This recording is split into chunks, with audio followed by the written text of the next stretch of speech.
A reading from the letter of St. Paul to Romans, chapter 8, verses 1 to 11.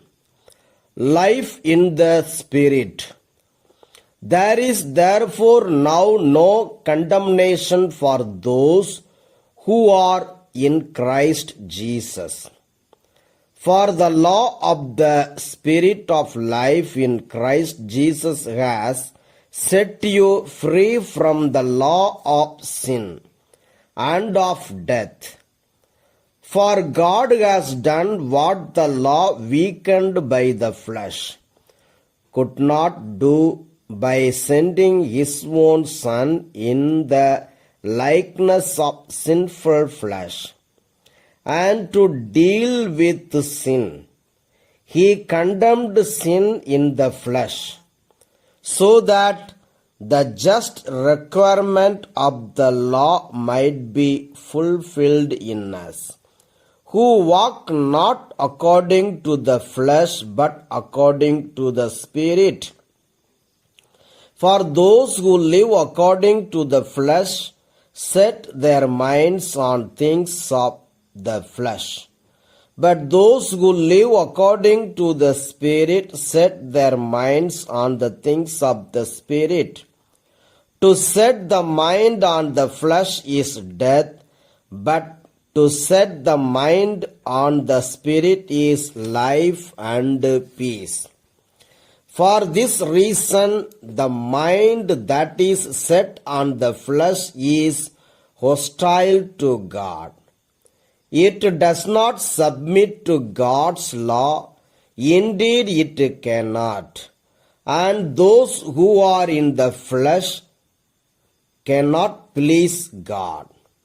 But you are not in the flesh, you are in the Spirit.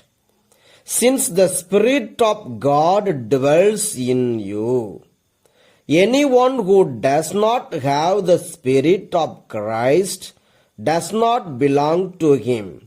But if Christ is in you, though the body is dead because of sin, the Spirit is life because of righteousness.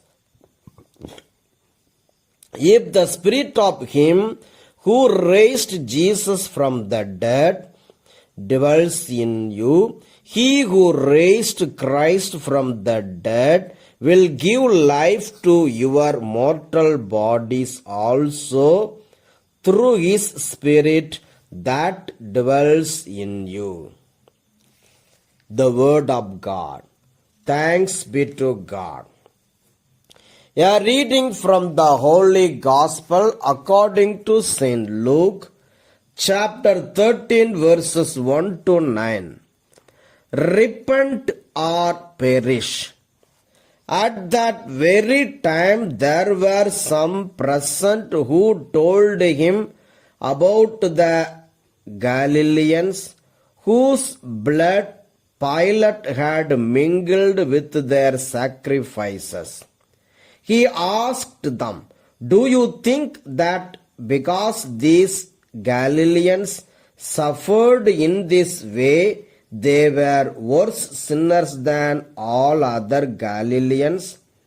No, I tell you, but unless you repent, you will all perish as they did.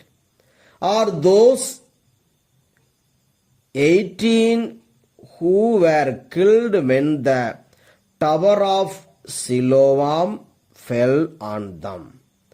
Do you think that they were worse offenders than all the others living in Jerusalem? No, I tell you, but unless you repent, you will all perish just as they did." The parable of the barren fig tree. Then he told this parable. A man had a fig tree planted in his vineyard, and he came looking for fruit on it and found none. So he said to the gardener, "See here, for 3 years I have come looking for fruit on this fig tree, and still I find none. Cut it down. Why should it be wasting the soil? He replied, Sir, let it alone for one more year until I dig around it and put manure on it. If it bears fruit next year, well and good, but if not, you can cut it down. The Gospel of the Lord. Praise the Lord of Jesus Christ. May Almighty God bless you in the name of the Father, and of the Son, and of the Holy Spirit. Amen.